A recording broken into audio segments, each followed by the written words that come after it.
नमस्कार मैत्रिणींनो, पूनम किचनमध्ये आपलं खूप खूप स्वागत आहे. आज आपण बनवणार आहोत खूप टेस्टी आणि क्रिस्पी असा बर्गर. बर्गरची रेसिपी आपल्याला बघायची आहे. त्याच्यासाठी लागणारं साहित्य मी तुम्हाला सांगते. थोडे पोहे घ्यायचे, अर्धी वाटी पोहे आणि एक बटाटा उकडलेला. अर्धी वाटी पोहे आणि एक बटाट्यामध्ये आपले 3 बर्गर तयार होतात. त्यासाठी आपल्याला सगळ्यात पहिले कढईमध्ये तेल टाकून छान जिरं मोहरी तडकून घ्यायची आणि आपण पोहे करतो नॉर्मल तसे पोहे करून घ्यायचे. त्याच्यामध्ये तुम्हाला पानकोबी टाकायची असली तर तुम्ही टाकू शकता, आवडत असेल तर, नाही तर स्किप करू शकता.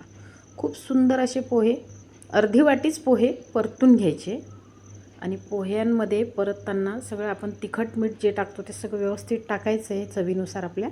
आणि मिऱ्याची थोडी पूड घालायची.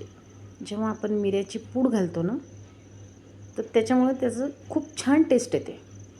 मिऱ्याच्या पुडेमुळे खूप सुंदर असे पोहे आपले तयार होतात. तर आपण आता सगळ्यात पहिले पोहे तयार करून घेऊ. आता आपण कढईमध्ये कांदा, त्यानंतर जिरं मोहरी हळद तिखट आणि माझ्याकडे पत्तागोबी होती म्हणून मी थोडी पत्तागोबी पण घातली त्याच्यामध्ये.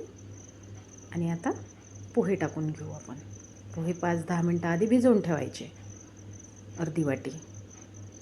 छान मऊसूत होतात ते एकदम आणि मग लागतात पण छान. मिरेपूड टाकली. आता हे आपले छानसे पोहे तयार झाले बघा. पोह्यांमध्ये एक बटाटा चुरून घालायचा आहे. 2 फोडी केल्या होत्या मी बटाट्यांच्या, अशा मस्त 2 फोडी अशा या त्यामध्ये घालायचे. त्याच्यानंतर त्याच्यामध्ये तिखट मीठ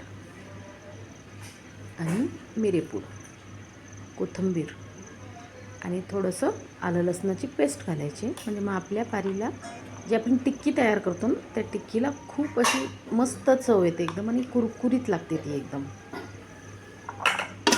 मिरेपुड्यामुळे तिची चवच बदलून जाते. असं छान घट्टसर गोळा करायचा. पाण्याचा हात लावायचाच नाही अजिबात. फक्त याच्यामध्येच ते आपल्याला पोहे, बटाट्याचे नुसते आपण टिक्की नाही बनवू शकत कारण ती वितळून जाते. त्याच्यामुळे आपल्याला बाइंडिंगसाठी पोहे टाकायचे, म्हणजे ती छान अशी आपली पारी तयार होते. बघा, तुम्ही बघत असाल, मस्त कोथिंबीर वगैरे टाकून आलं लसणाचा गोळा टाकला आणि छान अशी पारीसाठी आपण ही तयारी करून घेतली. असा घट्ट छान असा गोळा बनवून घ्यायचा. बघा, मी तुम्हाला दाखवते आता. छान असा घट्ट असा गोळा बनवून घेतला आहे.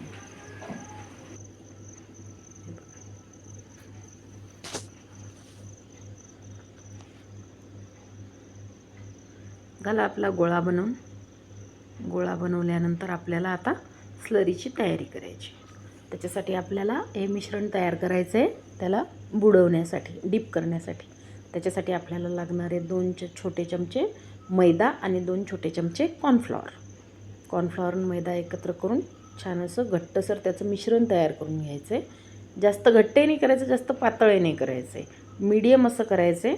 आपल्या बेसन पिठापेक्षा थोडंसं हलकं, थोडं पातळ बेसन पिठापेक्षा. आणि हे आपले कॉर्नफ्लेक्स आहे.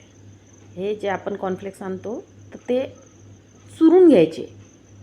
म्हणजे थोडासा त्याचा भुगा जर तयार झाला ना, तर तो पारीला खूप छान पद्धतीने चिकटतो आणि तळल्यानंतर खूप म्हणजे खूप क्रिस्पी लागते आणि खूप टेस्टी लागते ती. हे बघा, मी चुरा करून घेतला आहे. आता ही पारी आपण मिश्रणामध्ये बुडवू. कॉर्नफ्लॉवरच्या मिश्रणात बुडवल्यानंतर आपण त्या पारीला कॉर्नफ्लेक्समध्ये टाकू. कॉर्नफ्लेक्समध्ये टाकल्यानंतर खूप अशी छान अशी दाटसर त्याला चिकटवून घ्यायचं आहे.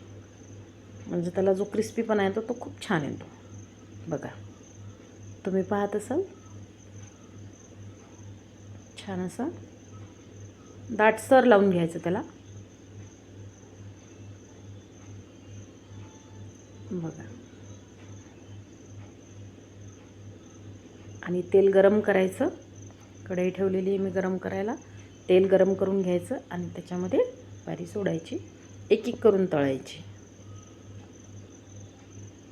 तुम्ही मोठी कढई ठेवली, एक खट्टे 3-4ही तळले तरी पण चालतं. मी सिंगल तळले. जास्त तळायचं कामही पडत नाही कारण की आधीच आपले पोहे रेडी असतात आणि बटाटा पण उकडलेला असतो. छान एक बनपाव असतो, मला बनपाव, माझ्या मुलांना पण बनपाव खूप आवडतो. बनपावमध्येच मी हे करत असते. तुम्हाला वाटत असेल तर तुम्ही आपल्या बर्गरचा ब्रेड जो मिळतो तो पण आणला, बर्गरचा पाव जो असतो तो आणला, त्याच्यावरही केलं तरी चालतं. छानपैकी मधून कट करून घ्यायचं त्याला आणि एका याला मेयोनीज लावायचं, एका याला सॉस लावायचा, आपला टॅमॅटो सॉस. आणि तुम्हाला जे आवडत असेल, कांदा, काकडी, टॅमॅटो, गाजर, तुम्हाला जेही पण आवडत असेल, त्याच्यानंतर तुम्ही याच्यामध्ये पनीर पण घालू शकता. त्यानंतर तुम्हाला हे आवडत असेल बाकीचं काही तर ते पण तुम्ही घालू शकता तुमच्या आवडीच्या.